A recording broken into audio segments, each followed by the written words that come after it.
Hello Libra, Sun, Moon, Rising, and Venus signs. Kamusta kayo? Sana po ay nasa mabuti kayong kalagayan. Welcome back po sa Star Tarot.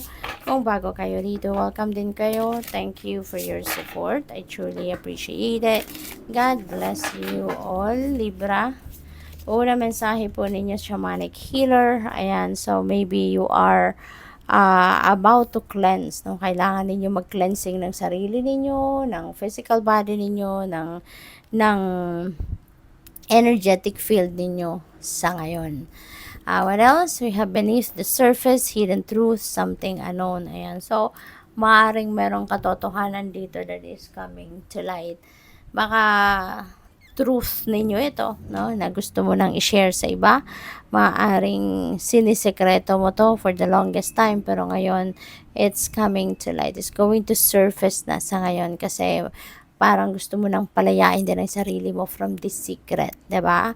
Pwede rin na sikreto ito ng iba na malalaman ninyo, 'di ba? Baka may sikreto ang iba na ikikwento sa inyo. So pwedeng ganun din ang ganap. What else? We have connections. Wow. So, this is beautiful. Partnership. So, meron ditong pwedeng bagong love connection na mabubuo between you and another person. Kung kayo ay single pa at kung kayo naman ay nasa relationship na, baka magle-level up yung inyong commitment. No? Magpipirma na kayo ng kontrata, marriage contract na siguro ang pupuntahan ng iba sa inyo rito, no? Magpapakasal na ang iba. And baka, no, yung iba pang partnership dito, baka business partnership or baka merong bagong friendship, no, na mabubuo dito between you and another person. Kaya, congrats. So, tingnan natin kung ano pa ang mga messages for you. We have mystic healer. Ayan, healing energy flows through you. So, siguro, no, Libra, ang iba sa inyo dito definitely is a healer, no? So, ayun, healing energy flows through you. Binibigyan ka na ngayon ng healing powers, no? Parang pinapalakas na ngayon ng universe ang powers mo so that you can embrace it now and you can use it para matulungan mo na ang maraming tao sa paligid ninyo, no? Bilang healer, maaring marami na naghihintay, no, ng inyong healing energy, no, na maibigay mo sa kanila. Pwede rin ang iba sa inyo rito, baka kayo yung nangangailangan ng healing energy. Baka ang iba sa inyo dito is also seeking for healing, yung mga ganon. What else? We have navigating by the stars, follow your bliss. Ayan, napakalaki or napaka-powerful na reminder ito para sa inyo. Sundin ninyo kung ano man yung magpapasaya sa inyo. Follow whatever it is that will make your soul sing. Do whatever it is that will make your heart happy, yung ganon. So, sundin ninyo ito, no? Kasi yun ang deserve ninyo, 'di ba? Deserve ninyo maging masaya. You are here in this world para maging masaya, to be loved and be happy, okay? Okay, what else? We have crossing bridges. It's time for healing. Talagang siguro ang iba sa inyo, you are a healer, kayo yung manggagamot, kayo makakatulong na maging magaan ang buhay ng iba, or maybe kayo ang nangangailangan. So, pwedeng you are on one end of dun sa sinabi ko. So, yun, it's time for healing, connecting, mending, and releasing. Meron ditong reconciliation na pwedeng maganap, no? Maybe you are going to reconnect, diba? With the people around you na maaaring nagkaroon kayo ng galit, nagkaroon kayo ng sama ng loob, nagkaroon kayo ng away in the past. Ngayon, maybe you're going to reconnect with them and baka, no, makikipagbati ka na. Maybe you're going to act as the bigger person. Ikaw yung mauunang ikaw na yung magi-initiate dito, no, ng pag-uusap. Kayo nang magi-initiate dito ng pakikipagbati, no? So, which is really good. So, what else? We have awakening. Yan. So, Sabi dito, look at things in different way and all will make sense. Don't worry if your progress is halted temporarily. Things will soon start moving again.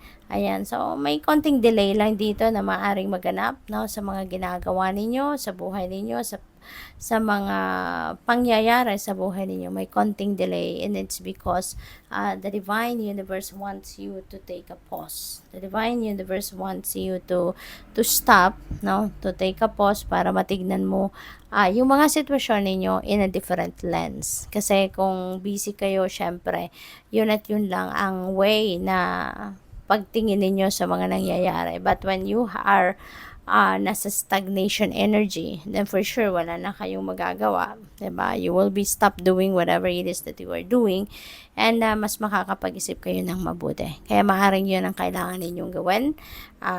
Tumigil muna, tignan ninyo yung inyong sitwasyon in a different direction, at yun, baka mas maintindihan ninyo ang mga nangyayari sa buhay ninyo sa ngayon. Baka mas makapag-diskarte kayo ng mas maayos. We have 9 of winter. Ayan. So, ang daming worries ninyo, no? Ang daming worries, ang dami ninyong iniisip. Ang lalim, no, ng iniisip ninyo. So, may takot, may worry. And, you know what? Kung ganyan ang iniisip ninyo lagi, that's going to attract more negativity. That's going to attract more things na ipag-worry ninyo. Kaya as much as possible, tanggalin ninyo yung worries, yung takot, ialay ninyo yan sa universe, i-offer ninyo yan sa Panginoon, and allow God, no, to take care of it for you. Okay?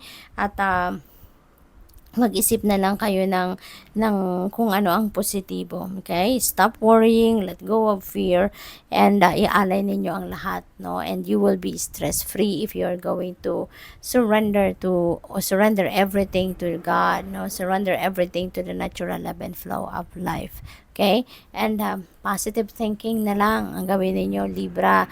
With that, mas magiging masaya kayo, high vibe kayo, you will attract good things in your life. So, what else? We have King of Autumn. Ito yung maganda, diba? Ito yung ma-attract ninyo. If you are happy, when you are high vibe, walang problema, wala kayong kinai-stressan. So, King of Autumn, and you are going to embody the energy of King of Autumn, who is very compassionate, accomplished, charismatic, grounded, yayamanin, diba? Si King of Autumn, nasa trono na siya, wherein wala na siyang inaalala, no? Kundi ang inaalala na lang niya ay kung papaano siya makakapag-share ng blessings niya with other people, kung papaano siya makakatulong sa ibang tao, yung mga ganon, ano? So, with this energy, everything's going to turn out great, no? Things are going to change for the better sa inyong sitwasyon sa ngayon. Kaya, kailangan tanggalin nyo na to. Okay? Ialay nyo na ang lahat ng worries and fear ninyo sa divine universe para ito yung ma-attract ninyo. Ito yung pumasok sa buhay ninyo. Okay?